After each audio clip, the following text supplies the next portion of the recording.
There are in total 5 petitions. Petition number 1 is filed by the Sharad Pawar faction through Shri Jayant Patil against Shri Ajit Pawar and 8 other MLAs of the Ajit Pawar faction.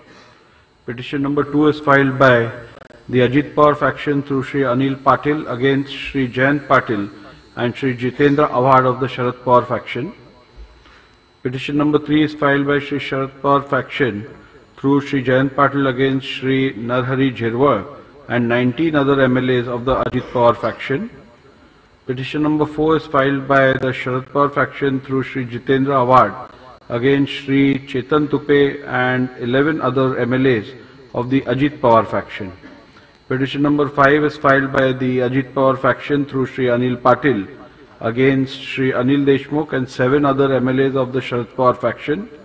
There are in total 3 petitions filed by the Sharad Pawar faction against the Ajit Pawar faction and 2 petitions filed by the Ajit Pawar faction against the Sharad Pawar faction. Filed by Shri Ajit Pawar faction against Shri Sharad Pawar faction by order dated 16 January 2024, I had by consent of both the parties consolidated all the petitions into 2 groups. Petition number 1, 3 and 4 filed by the Sharad Pawar faction were grouped as Group 1, and petition number 2 and 5 filed by the Ajit Pawar faction were grouped as Group 2. I would be pronouncing 2 separate judgments in these 2 groups. In the facts and circumstances of the matter and in view of the facts that the rival factions had emerged within the NCP prior to the initiation of disqualification petitions, I had to determine which faction was the real political party for the purpose of these disqualification petitions as per the law laid down by the Honorable Supreme Court in Subhash Desai matter. This issue is common in both the groups. So what I shall proceed to do is, I shall first pronounce the order in Group 1, where I shall first deal with the preliminary issue and then deal with the issue with regards to disqualification. And then we'll follow with the second petition, group.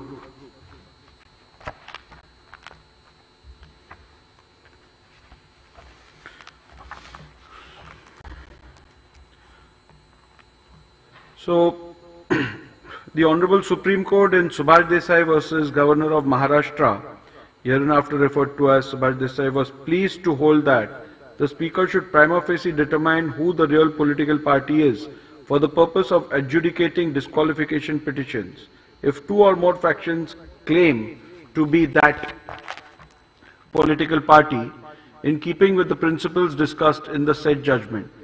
A bare perusal of the pleadings in the present matter indicate the emergence of 2 factions within the NCP, the Ajit Pawar faction and the Sharad Pawar faction. Although the said judgment was in the matter that arose from a somewhat similar political situation that arose in the House concerning the Shiv Sena, it does constitute a precedent that would apply on all 4 of the petition present disqualification matters as well. Hence, keeping in view the similar factual matrix and the law laid down by the Honorable Supreme Court in Subhash Desai Supra, I will prima facie determine which faction is the real political party for the purpose of adjudicating these disqualification petitions. The said preliminary determination is necessary before examining the merits and deciding whether respondents have incurred disqualification under the 10th schedule of the Constitution of India. Therefore, to quote, the preliminary issue that arises for my consideration before delving into the merits of disqualification petition under the 10th schedule is which among the 2 factions was the real NCP political party for the purpose of deciding the present disqualification petitions. The other issue framed for my consideration in this group of disqualification petitions is whether the respondents have incurred disqualification in terms of paragraph 2(1)(a) of the 10th schedule of the Constitution of India on account of their alleged acts, omissions and or conduct. So we'll go to the analysis, observations and the findings with regards to which amongst the 2 factions is the real NCP political party for the purpose of deciding the present disqualification petition. In view of the fact that in the present matter rival factions have emerged and both the factions claim to be the real political party, read with the law laid down by the Honorable Supreme Court in Subhash Desai Supra, stipulating that this forum should prima facie determine who the political party is for the purposes of adjudicating disqualification petitions. If two or more factions claim to be that political party, it is necessary to consider and determine the preliminary issue before examining the merits of these disqualification petitions.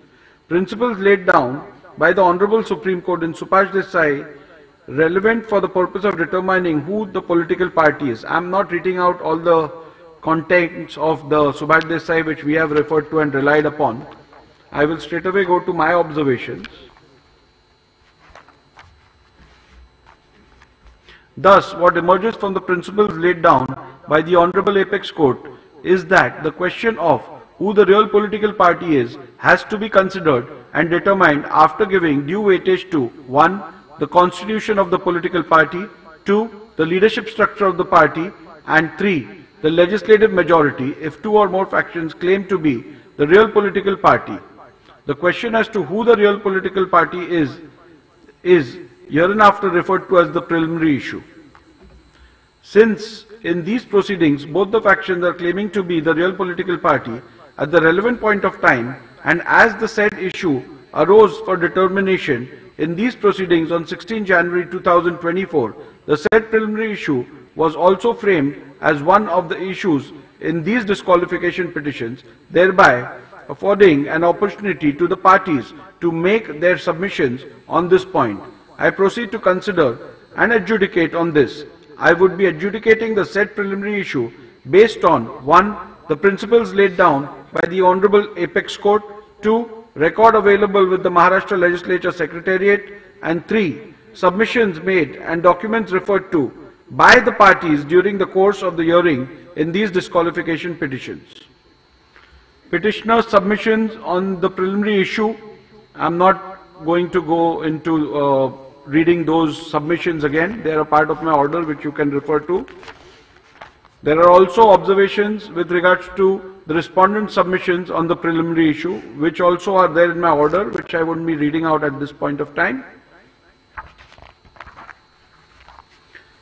Analysis, observations and conclusions on the preliminary issue.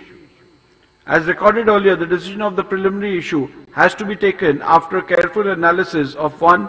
The constitution of the NCP, 2. The leadership structure of NCP, and 3. The legislative majority. After having heard both the sides on the above aspects, I now propose to proceed to record my observations and findings on the preliminary issue. In the present matter, there is no dispute as to the relevant NCP constitution. Both the parties have placed reliance on the constitution and rules annexed as Annexure R1 and R2 to the reply filed by the respondents. The said constitution of the NCP and rules are hereinafter referred to as the NCP constitution and NCP rules. On 30th June 2023, a resolution was passed by 41 legislators of the NCP electing Shri Ajit Pawar as the president of NCP. A dispute under paragraph 15 of the symbol order was also preferred by the Ajit Pawar faction before the Election Commission of India. Sharad Pawar faction objected to the resolution dated 30th June 2023 and executed affidavits in support of the leadership of Shri Sharad Pawar, which were filed before the Election Commission of India. Thus, it is abundantly clear that two rival factions had emerged in the NCP on 30th June 2023 itself. Hence, the relevant date on which two factions emerged in NCP is 30th June 2023. As recorded earlier, there is no dispute about the relevant constitution of the party. Thus, the said NCP constitution is taken into account for identifying the leadership structure of the NCP. Since there is no factual consensus on what or who constitutes the relevant leadership structure which has to be taken into consideration, it is necessary to peruse the NCP constitution so as to identify the leadership structure provided for in the constitution and consequently examine the leadership structure put forth by both the sides. Article 5 of the NCP Constitution, read with NCP rules, provides for a vertical organizational structure which consists of unit committee, city division committee, area committee, town committee, panchayat committee, constituency committee, district committee, regional committee, union territory committee, state committee, working committee and national committee. Each committee at the bottom level acts as the feeder cadre for electing the next immediate higher committee. Article 12 of the NCP Constitution provides that the state committee shall consist of delegates elected from the constituency block committee. Further, NCP Constitution provides that all members of the state committee shall be delegates entitled to vote in the election of the president. National committee of the NCP consists of 1/10 of delegates, the president, the ex-president of the party who have completed a term of 365 days and continued to be an active member, state presidents of the NCP, leader of the NCP legislative parties and other 15 members elected amongst the members of parliament. Article 21 of the NCP Constitution, read with NCP rules, provides that the highest executive authority of the NCP is NCP Working Committee, which consists of the president of the party, leader of the party in parliament and 23 other members, of whom 12 members are elected by the National Committee and the rest are appointed by the President. The said Article 21 further provides that the highest executive authority of the party, i.e. the NCP National Working Committee, shall have the power to carry out the policies and programs laid down by the party, and it shall be the final authority in all matters regarding interpretation and application of the provisions of the NCP Constitution. The NCP Constitution, read with the NCP rules, provides that the President shall preside over National Convention, National Committee and Working Committee and shall have overall control of the working of the party. It further provides that any decision connected with policy matters or on other important political issues will be announced by the President and nobody shall openly question or challenge any such decision or statement. Thus, what emerges from the above is that the leadership structure of the NCP consists of 1. The President of the NCP, 2. The Working Committee, and 3. The National Committee, where the President and the Working Committee are the decision-making entities of the NCP. Thus, the leadership structure of the NCP, with reference to the President and the Working Committee, are the relevant entities for the determination of the preliminary issue. Accordingly, according to the petitioner, again, leadership structure relied on by the petitioner is a matter of record, which I am not reading out again.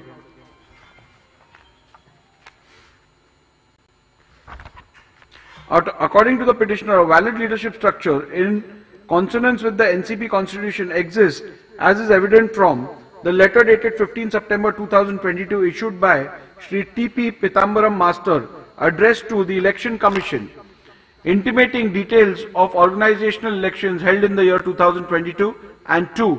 The internal NCP correspondence by way of notification dated 15 September 2022 issued by Shri Praful Patel, intimating the national office bearers, working committee members, state union territory presidents, etc.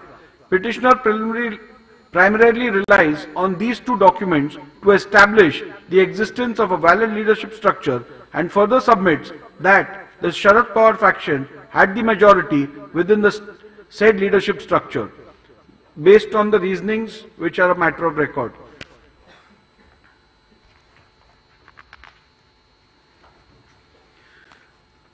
The respondent, however, countered this leadership structure on the grounds that the said leadership structure cannot be taken into account, as the said leadership structure came into existence without following the due process of election appointment as provided in the NCP Constitution. In this regard, the respondent made the following submissions, which is again matter of record.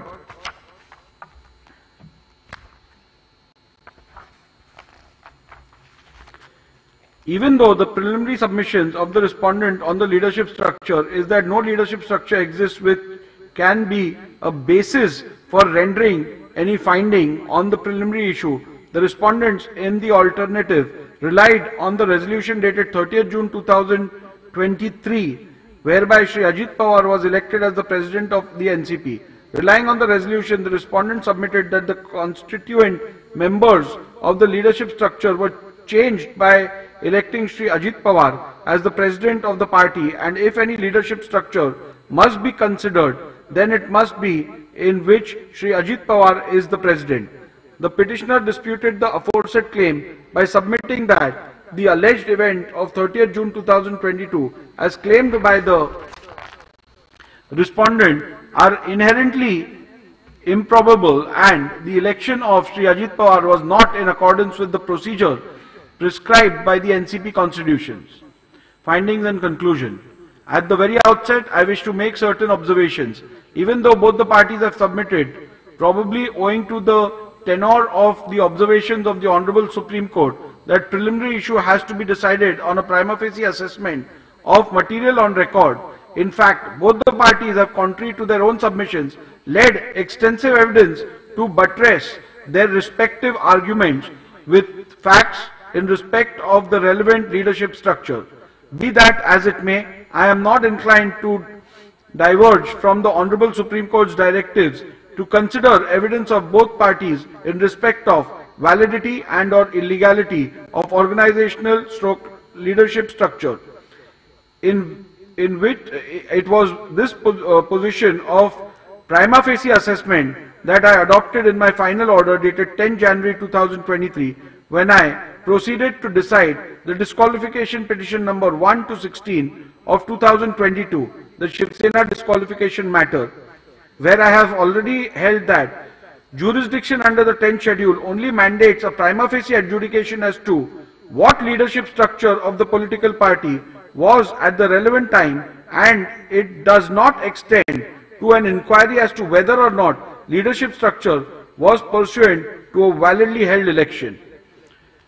It is a matter of fact that till 29 June 2023, there has been no contemporaneous challenge to the leadership of Shri Sharad Pawar as the party president. However, the said position was sought to be altered by the Ajit Pawar faction by way of the resolution dated 30th June 2023. Thus, prima facie, as on 30th June 2023, there existed two parallel claims in respect of the NCP leadership, the one according to the petitioner claiming Shri Sharad Pawar is the party president, and the other one claimed by the respondents where Shri Ajit Pawar is the party president. In order to try and demonstrate that their separate claims to the leadership of the party by their respective presidents, both the parties have led oral and documentary evidence and argued exhaustively. Both the parties claim that it is their leader who was validly elected according to the NCP constitution, and the claim of the other side therefore cannot be entertained.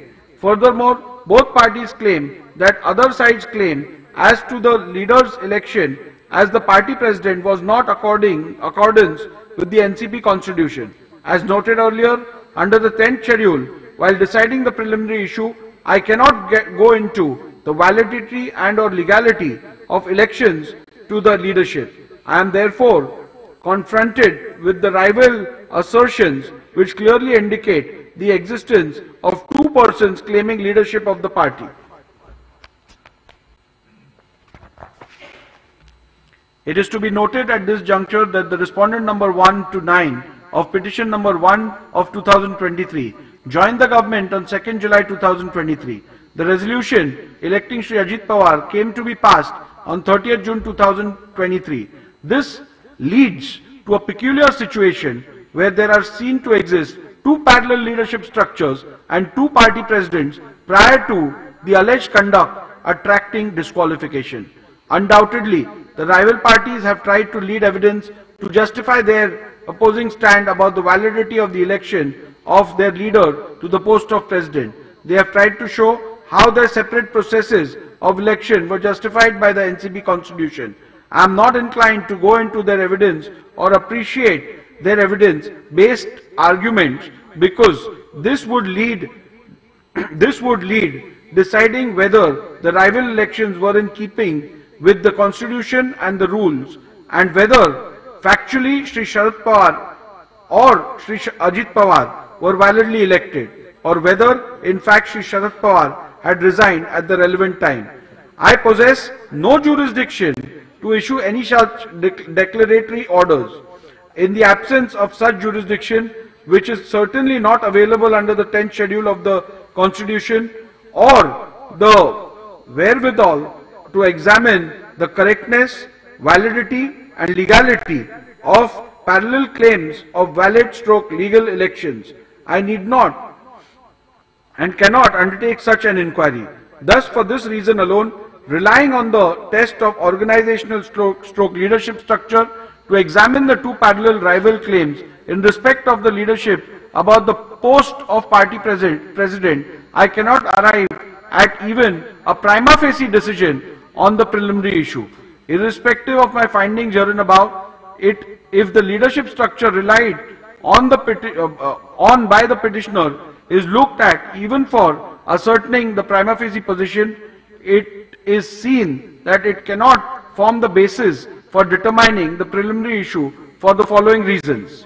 The petitioner's reliance on majority in NCP Working Committee cannot be taken into account for determining the preliminary issue, as the composition of the NCP Working Committee relied by the petitioner is not in conformity with the NCP Constitution. Article 21 of the NCP Constitution, read with NCP rules, provides that the highest executive authority of the NCP is NCP Working Committee, which consists of 1. The President of the party, 2. Leader of the party in Parliament, and 3. 23 other members, of whom 12 members are elected by the National Committee and rest are appointed by the President. A perusal of the documents relied on by the petitioner to show the composition of the NCP Working Committee indicates that the NCP Working Committee had 28 members, whereas the NCP Constitution provides for only maximum 25 members. The said document shows 16 permanent invitees, whereas the NCP Constitution does not provide for any permanent invitees. The petitioner submitted that in the National Committee, Sharad Pawar faction enjoyed the majority support amongst the delegates elected from the state committees. However, the petitioner has not provided any document which reflects the election of such delegates. Thus, in the absence of any record reflecting the election result and names of delegates, the said claim cannot be accepted by blindly appreciating it to be true. Thus, the submission of the petitioner that Sharad Pawar faction enjoyed majority support in the National Committee cannot be relied upon to determine organizational majority. Support of the President and/or will of the President is not a reliable factor to determine the preliminary issue, as both the factions challenges their respective leaders, claiming that the leader was not validly elected. As held earlier, under the 10th schedule, such claims cannot be adjudicated. It was open for both the parties to have initiated appropriate proceedings to get a declaration to that effect. In the absence of such proceedings or any findings thereon by a competent authority, both the factions cannot equally claim that the rival faction's leader was validly and or not validly elected. Thus, for reasons recorded herein above, I hold that leadership structure relied on by the petitioner and or respondents cannot be taken into account for determining the preliminary issue, as it would be an impossible attempt. Legislative maturity considered. As recorded earlier, the Honorable Supreme Court in Subhash Desai Supra has held that the question of who the real political party is has to be considered and determined after giving due weightage to 1. the NCP Constitution, 2. the leadership structure of the party, and 3. legislative majority if two or factions claiming to be the real political party. Having arrived at the conclusion that leadership structure and or organizational structure does not provide a reasonable outcome to settle the issue of which faction is the real political party, I now turn to the test or mechanism that exists based on the legislative majority.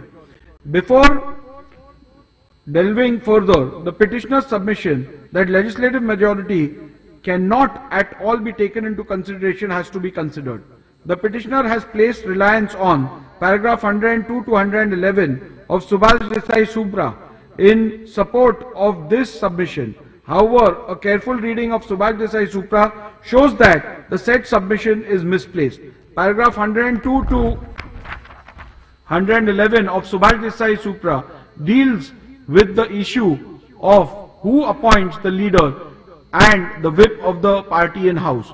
In the said regard, it was held by the Honorable Supreme Court that it is not the legislature party but the political party which appoints the whip and the leader in the house. The ratio cannot be read to mean that the legislative majority cannot at all be considered while determining the preliminary issue. In paragraph 168 of the Subhash Desai Supra, the Honorable Supreme Court has in clear terms laid down that for the purpose of disqualification petitions, the Speaker, while deciding the issue of real political party, has to take into consideration the leadership structure specified and identifiable from the constitution of the party along with the Legislative Assembly majority. The only rider provided is in the said paragraph 168 was that determination of who the real political party is must not be based on a blind appreciation of legislative majority. This is only a rider provided so as to make it clear that even the leadership structure outside the Legislative Assembly is also a relevant factor in the determination of who the real political party is. It also indicates the legislative majority. It also indicates that legislative majority is also a factor that is not prohibited from consideration. Thus, the submissions of the petitioner that legislative majority cannot be taken as a factor in arriving at a decision on the preliminary issue is not correct and hence rejected. Needless to mention that it is well settled by Supreme Court that where the question arises as to which group is the party, strength of each group becomes an important and relevant factor. It is thus obvious why the legislative majority becomes relevant creation to be taken into account to decide which faction is the real political party. In the present matter, the legislative majority is undisputed. The respondents claim that Ajit Pawar faction had the support of 41 out of 53 MLAs is not disputed by the petitioners. Even otherwise, the resolution dated 30th June 2022 passed by the Ajit Pawar faction shows that prior to joining the government, Ajit Pawar faction outnumbered the Sharad Pawar faction. It is also imperative to note that the very fact that the Sharad Pawar faction has filed disqualification petitions against 41 MLAs of the Ajit Pawar faction itself indicates the numerical strength of each faction. Further, the respondents' assertion that they have majority in the Legislative Assembly of Maharashtra, Legislative Council of Maharashtra and Legislative Assembly of Nagaland has not been disputed by the petitioners. It is made clear at this juncture that affidavits annexed by the respondents to the affidavit in lieu of examination in chief of Sri Anil Bhaidas Patil RW2 was not taken on record and thus not relied upon for my finding that prima facie Ajit Pawar faction had the legislative support. The respondents' assertion that even the vote share secured by the legislators supporting the Ajit Pawar faction is sustainably large than the legislators supporting the Sharad Pawar faction is also not disputed by the petitioners. It is to be also noted that the petitioner has not claimed legislative majority in the manner and has not even attempted to demonstrate it.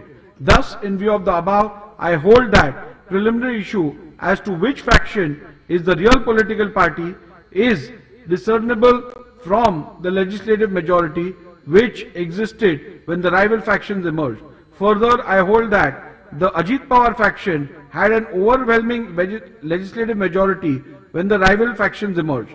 Final conclusions on the preliminary issue.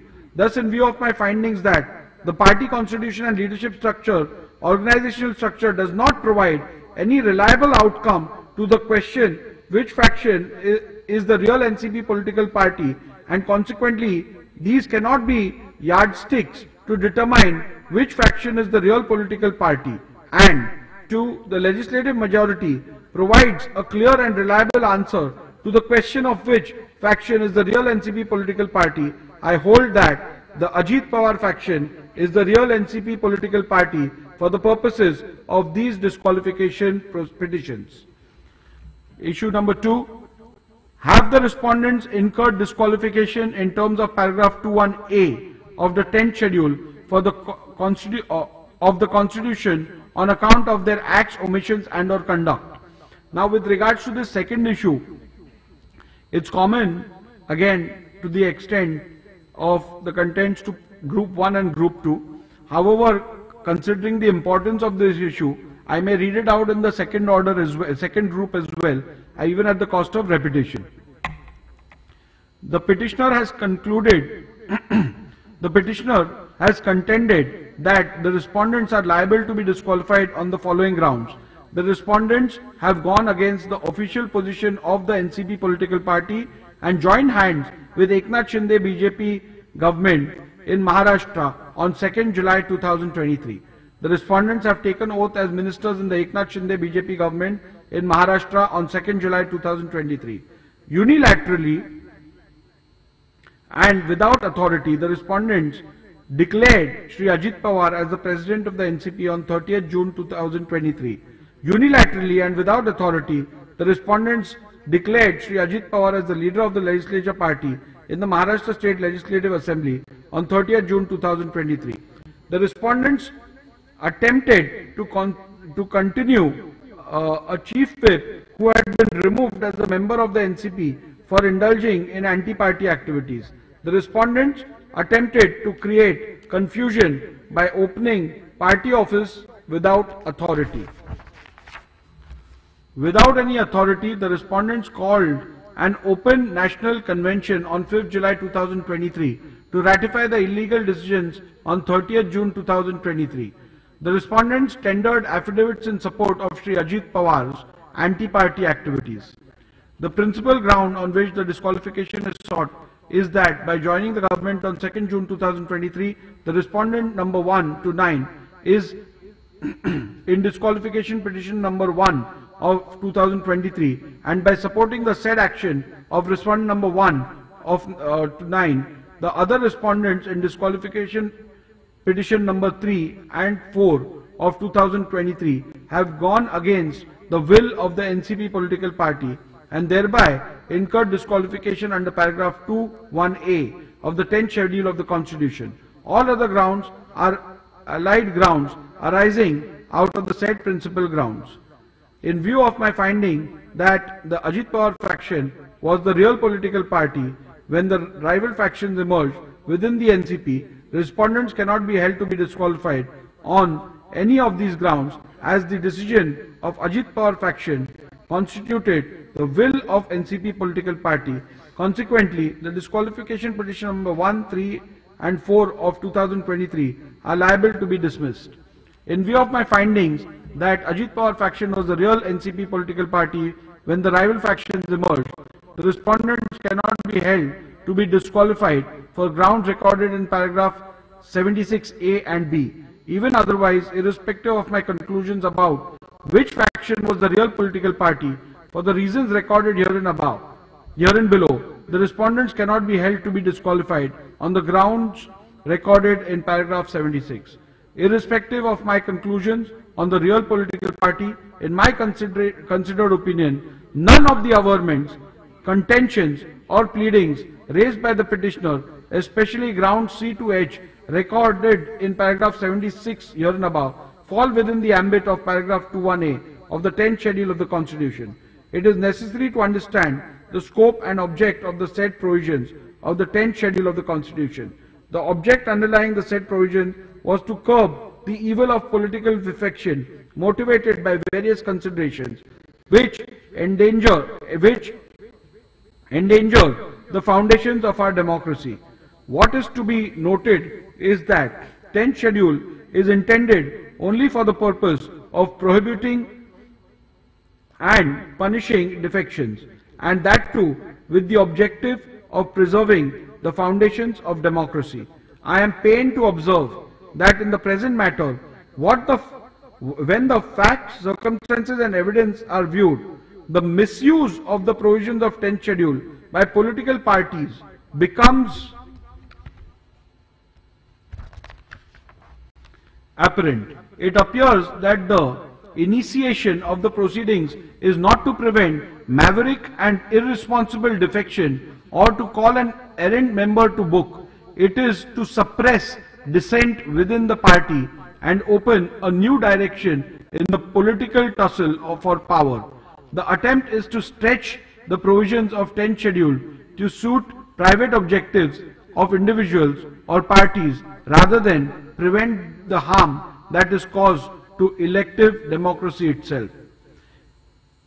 In the facts and circumstances brought before me, it is necessary to consider the cardinal question: does every act of a member of the legislature that may be described as defiance or dissent or behavior of group of members of the legislative party in the House that goes against some other group within their own party falls within the meaning of the term defection under paragraph 2 of the 10th schedule?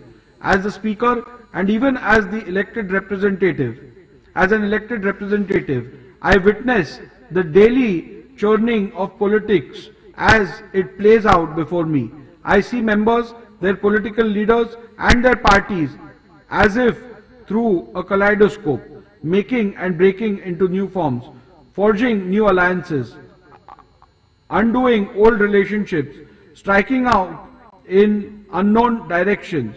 This is in the very nature of politics, and as we see it unfolding before our eyes, it is the reality of politics today. Surely every such action cannot qualify as defection within the meaning of the 10th schedule. The constitutional bench in the case of Kyoto Holohan versus Zuchilu and others has somewhat touched upon these aspects. I have referred to Kyoto and how Kyoto has dealt with these issues.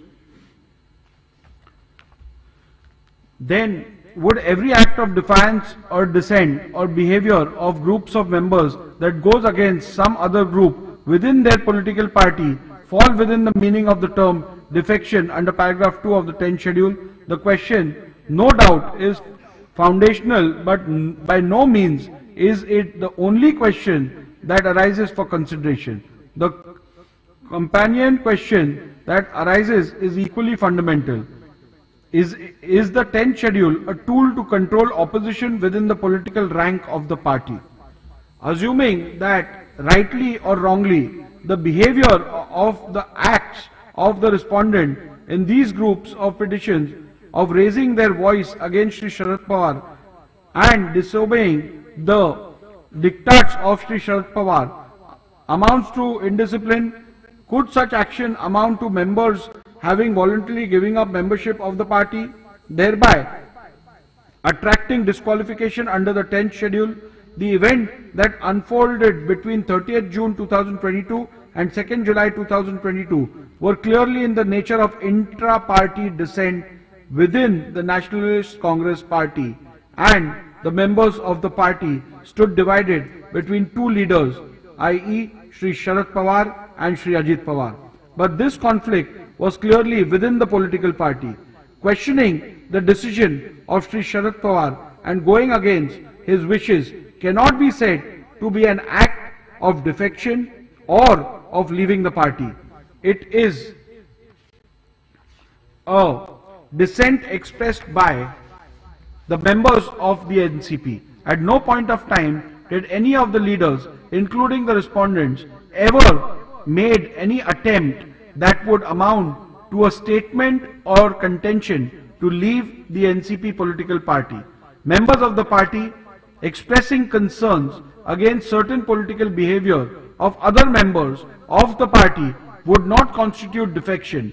Under the 10th schedule, such collective dissent would remain to be a dissent within the political party, even when it began to be raised publicly on the platform other than party forums. It may not be to the liking of this leader or that, but it would still remain to be a dissent and not desertion. A word about dissent. Intra-party dissent by individual members of a political party need to be distinguished from collective dissent of a group in the legislative party. It further needs to be established that if such collective dissent has occurred, it amounts to defection from the party. Here, an examination of the motive also becomes relevant. I need to decide whether collective dissent against the party leadership can be termed as honest dissent within the political party, permissible in a democratic institution such as the political party. Further, whatever be the nature of the dissent, can it be given the status and character of dissent within the legislative party, which alone is a dissent on which the Speaker is empowered to act under the 10th schedule. A useful reference may be made to the recent judgment of the Honorable Supreme Court in the case of Balchandra L. Jarkiholi and others versus B.S. Yediyurappa and others, reported in 2011 7 SCC 1. It is an interesting case which had come up before the Honorable Supreme Court from state of Karnataka and touches upon this aspect. The fact of the said case were 13 MLAs of BJP and 2 other independent MLAs wrote to the Honorable Governor indicating that as MLAs of BJP they had become disillusioned with the functioning of the government headed by a chief minister and also the leader of the legislature party who belonged to their own party. After stating their reasons, they added that they were withdrawing support to the BJP government headed by Mr. B.S. Yediyurappa, but they would support BJP government with any other leader from BJP in its place. On the basis of the said letters, Governor asked the BJP Chief Minister to seek vote of confidence in the Legislative Assembly and also intimated this to the Speaker. On the same day itself, the Chief Minister filed disqualification petitions against his own MLAs, accusing them of voluntarily giving up membership of the political party. Upon issuance of show cause notice, the MLAs filed a reply stating that they did not intend to withdraw support to BJP but had withdrawn support only from the government headed by Shri Yediyurappa and that they would support any BJP government headed by a clean and efficient person. They asserted that their conduct did not fall within the scope of paragraph 21A of the 10th schedule. The Speaker, however, disqualified the MLAs under paragraph 21A of the 10th schedule. The Speaker's decision was challenged before the divisional bench of Karnataka High Court. The division bench, comprising of Honorable Chief Justice and Justice N. Kumar, gave differing judgments. The Honorable Chief Justice rejected all the contentions of the MLAs and dismissed the writ petitions, while Justice N. Kumar, in his separate judgment, differed with the views of the Honorable Chief Justice in regards to interpretation of paragraph 21A of the 10th schedule and set aside the Speaker's order. The matter was then referred to a third judge, who in turn concurred with the judgment of the Honorable Chief Justice. Thus, by a majority, it was held that Speaker had rightly disqualified BJP MLAs. The order of the Speaker and the judgment of the High Court was challenged before the Honorable Supreme Court. In its judgment, the Honorable Supreme Court extensively referred to with approval the observations made by the dissenting judge of the Karnataka High Court, Justice N. Kumar. I am in complete agreement with this view and am bound by it. I reproduce the said paragraph which are relevant for the present purpose. Justice N. Kumar, who along with the Chief Justice heard writ petitions filed by the appellant herein, in his separate judgment differed with the views expressed by the Chief Justice in regards to the interpretation of paragraph 21A of the 10th schedule of the Constitution. The learned judge went on to further hold that when a member of a house expressed his no confidence in the leader of a legislative party, and if he happened to be the Chief Minister who is heading the Council of Ministers and had written to the Governor in that regard, such act by itself would not amount to an act of floor crossing. Similarly, if the Governor, after taking note of the expression of no confidence, was satisfied that the Chief Minister had lost majority support in the House, he could call upon the Chief Minister to prove his majority on the floor of the House. It was further observed that if the Chief Minister, on such request, failed to establish that he enjoyed the support of the majority of the members, the ministry would fall. But such an act of the member of the House would not constitute defection under 10th schedule. By such an act, the political party which had formed the government would not lose its right to form a government again. On the other hand, what is disturbed by such an act is the government of the political party with a particular leader in whom the members of the House belonging to the same political party have no confidence. But this would not mean that the member of the political party to which the Chief Minister belonged had given up his membership to the political party.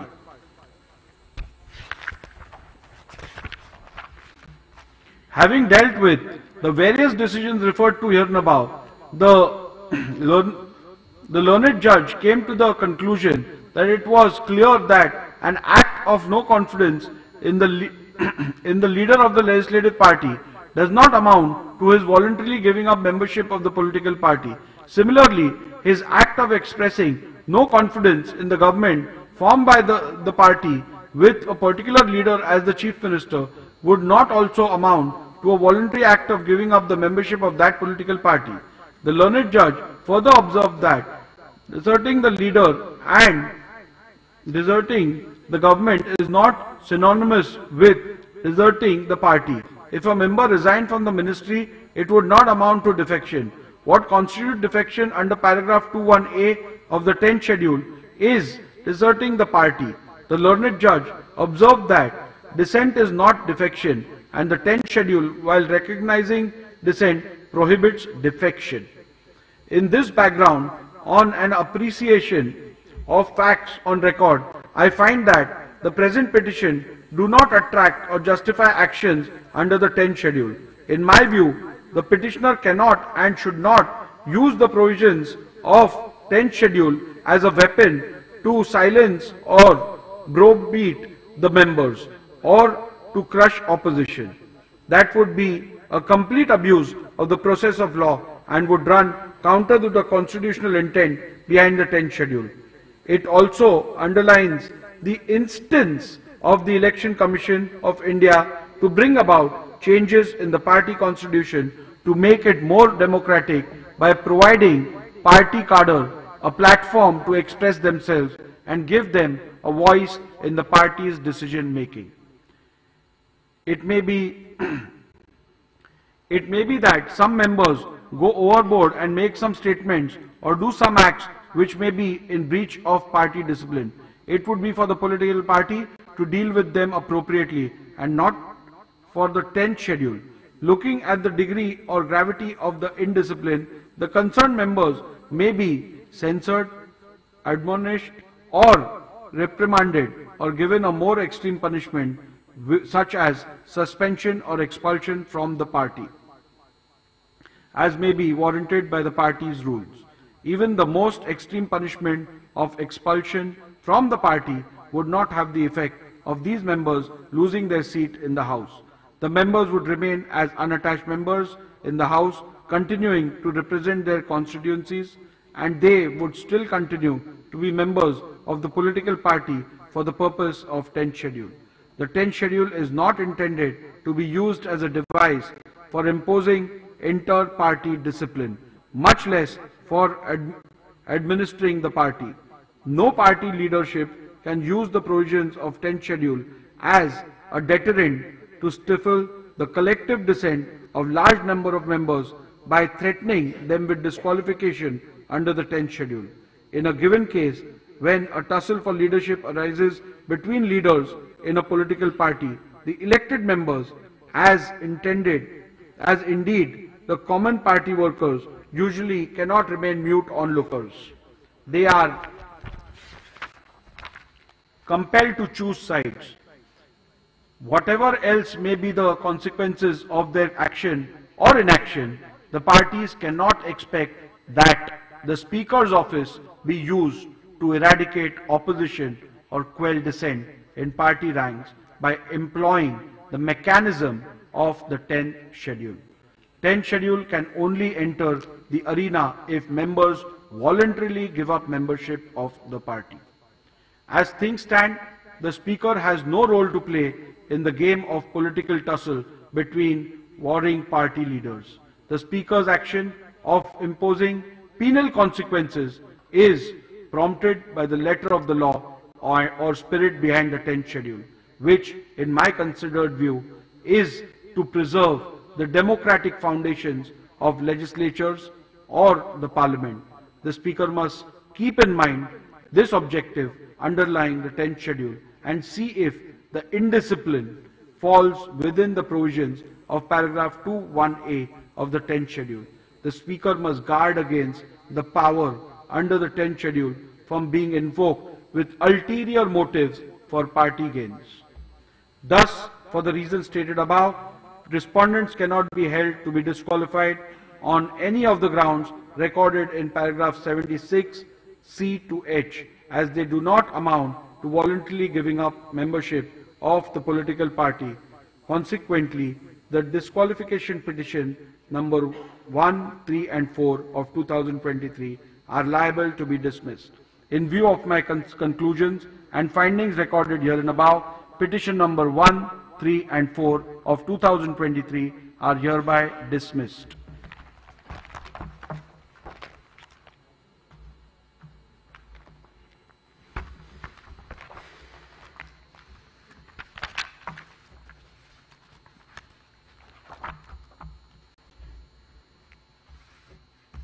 Shall now deal with the second group of petitions, being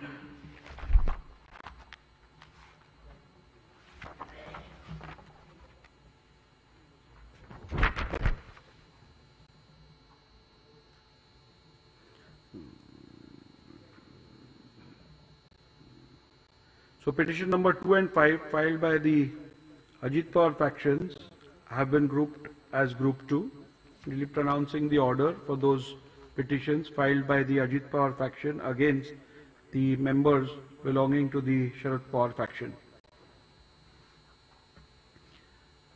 The preliminary issue has already been decided, which is similar in both the groups, and I have already ruled on that and read out the relevant portions of the order which deal with that issue.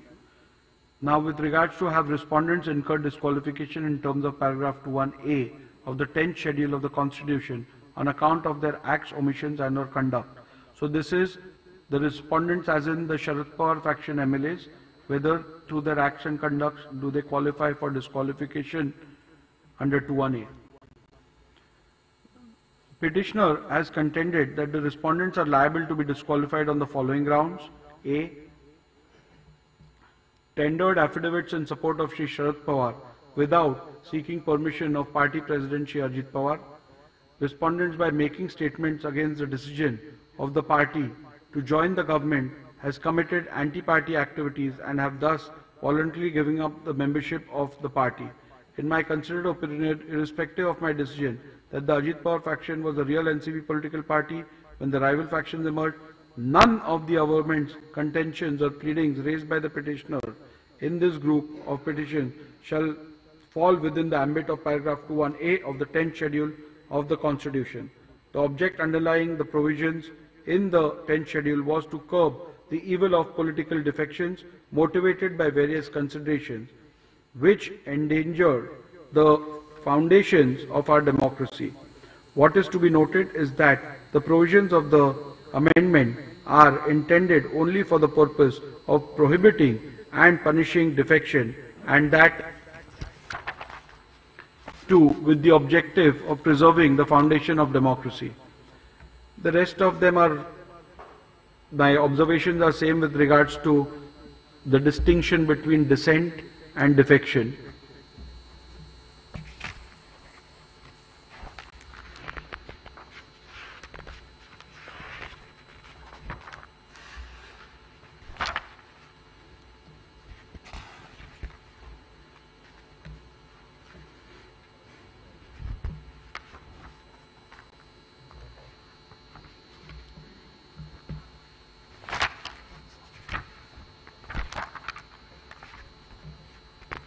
I have again quoted the Justice N. Kumar's observations and the Supreme Court's observation with regards to the issue with regards to dissent and defection.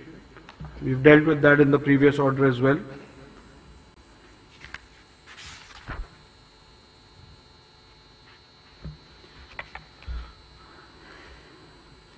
So I'll read out only the operative portion of this. Thus, for the reasons stated herabove, respondents cannot be held to be disqualified on any of the grounds as they do not amount to voluntarily giving up membership of the political party.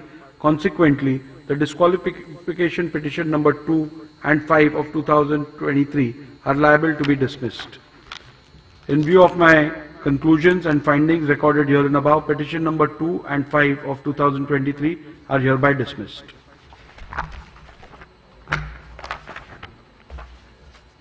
You all can apply for a certified copy, and the certified copy will be provided to you.